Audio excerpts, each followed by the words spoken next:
position in the constitutional court. तो इसकी जो इनका अधिकार है, इनकी इज्जत रखना, प्रधानमंत्री हो या सदन के प्रमुख हो, इनकी जिम्मेदारी थी। मगर आज ये सब नज़रअंदाज किया और इसीलिए पूरा पोजीशन इनके साथ है और इसीलिए हम बाहर आए। ये सदन की मान्य परंपरा कि जब लीडर ऑफ अपोजिशन खड़े हो जाएं, कुछ सही तथ्य सामने लाने के लिए, सच्ची जानकारी देने के लिए, और प्रधानमंत्री जी जब गलत तथ्य रख रहे हो, गलत जानकारी दे रहे हो, उस समय बारंबार प्रयास किया लीडर ऑफ अपोजिशन ने with facts and figure books, उनको अवसर नहीं मिला। इसलिए लीडर ऑफ अपोजिशन के नेतृत्व में सच्चाई चूंकि सामने आने नहीं दी जा रही है, संपूर्ण विपक्ष ने श्री खड़गे के नेतृत्व में वॉकआउट किया सदन में। यहाँ सिर्फ झूठ बोला जा रहा था।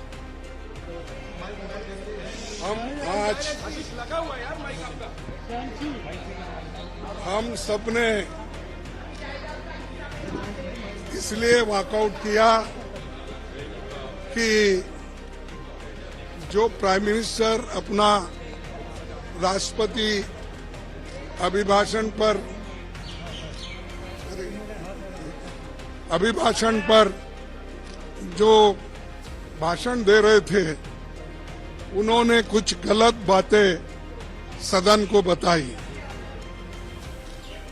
गलत झूठ, और उनकी आदत है कि झूठ बोलना, लोगों को भ्रमित करना और जो सत्य के परी जो विरोध में बात करना, ये उनकी आदत है।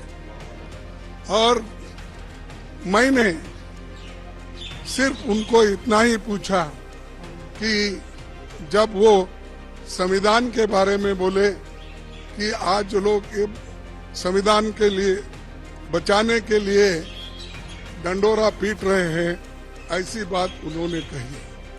तो हमने ये कहा, देखो संविधान तो आप नहीं बनाए, संविधान के आप विरोधी थे, इसीलिए मैं वो क्लैरिफाई करना चाहता हूँ कि कौन संविधान के फार थे, कौन संविधान के खिलाफ थे, किसने संविधान बनाया, किसने संविधान के खिलाफ बात किया, वो मैं उनके सामने रखना चाहता था।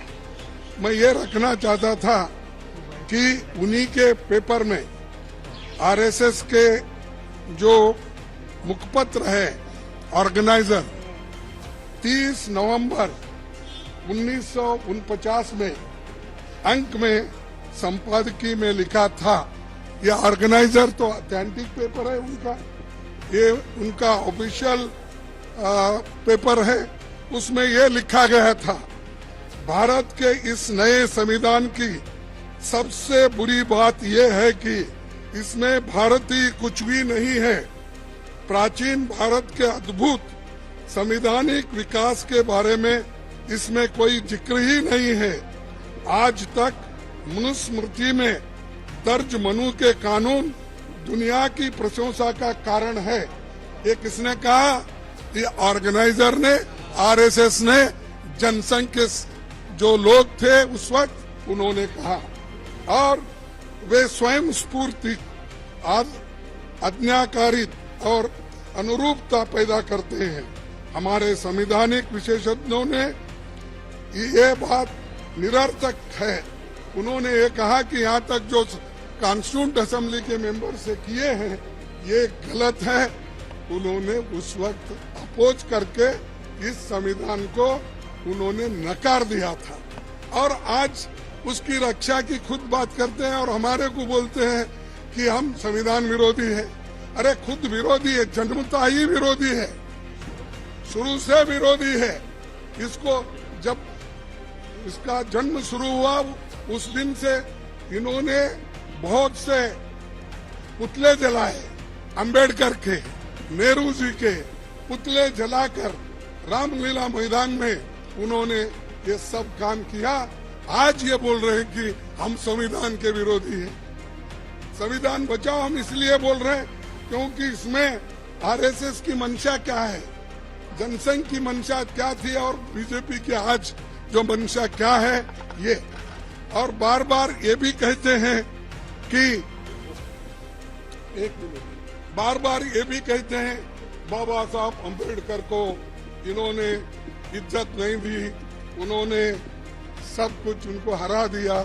ऐसी गलत बातें यहाँ पर भी कही गई, वहां पर भी वो कही। कल हमारे नड्डा साहब ने वहां भी कहा, अब ये भी यहाँ कहेंगे।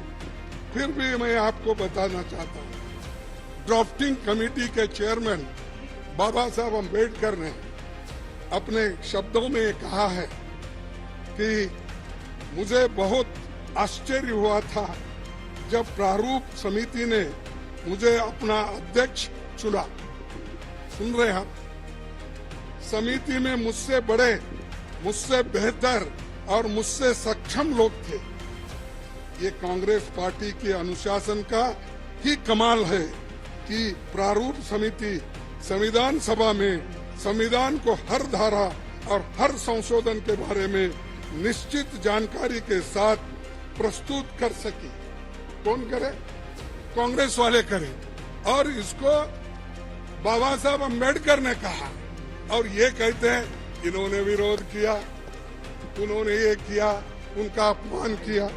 आगे मैं बताऊंगा। इसलिए संविधान सभा के समक्ष संविधान के प्रारूप के अबाध रूप से प्रस्तुत किए जाने के समस्त श्रेय पर कांग्रेस पार्टी का हक बनता है। ये बात मैं कहने वाला था और मेरी बात सुन रहे नहीं। मैं मिनटों से हाथ उठा रहा हूं। हमारे सभी पार्टी, इंडिया गठबंधन पार्टी पूरी उठ के डिमांड कर रही थी, मांग रही थी। हम ध्यान खींच रहे थे चेयरमैन साहब, ना हमको वो मौका नहीं मिला। मैं फिर प्रधानमंत्री से खुद रिक्वेस्ट किया, 1 बार 2 बार 3 बार, लेकिन उन्होंने भी उसको नकार दिया। मैं जो झूठ बातें उन्होंने बोली है ये पूरे मेरे पास है। और कैसा ये लोग आज सदन में बोलते हैं, सदन के बाहर बोलते हैं, ये समझे हैं वो ही पढ़े लिखे हैं और गलत बातें बोलने में माहिर है। ये तो मैं बाबा साहब अम्बेडकर का स्पीच कॉन्स्टिट्यूंट असेंबली में जो बोला वो लाया हूँ और ऑर्गेनाइजर में उनके लोग क्या बोले हैं वो भी मैं बताना चाहता था, लेकिन उन्होंने मौका नहीं दिया। और इसलिए मैं कंडम करता हूँ, हम सभी लोग कंडम करते हैं और कंडम करके हम वॉकआउट किए, क्योंकि हमारे बात को जब कोई महत्व ही नहीं है तो वहाँ बैठकर क्या सुने हम। और जब प्रधानमंत्री खुद यहाँ पर जब बात कर रहे थे राहुल जी, उस वक्त 2 बार उठ के उन्होंने क्लैरिफिकेशन की कोशिश की, क्लैरिफाई कर दिए। 4 मिनिस्टर क्लैरिफाई कर दिए। मैं जब बात कर रहा था तो मेरे सदन में मेरे को रोकने टोकने का इतना कोशिश की, इतने लोग बार बार उठे मिनिस्टर्स। तो आज मेरे को 1 मिनट नहीं मिल सकता था इस बात बोलने के लिए। इसीलिए हम वो सभी लोग कंडम करके वॉकआउट किए हैं। बस यही चीज है।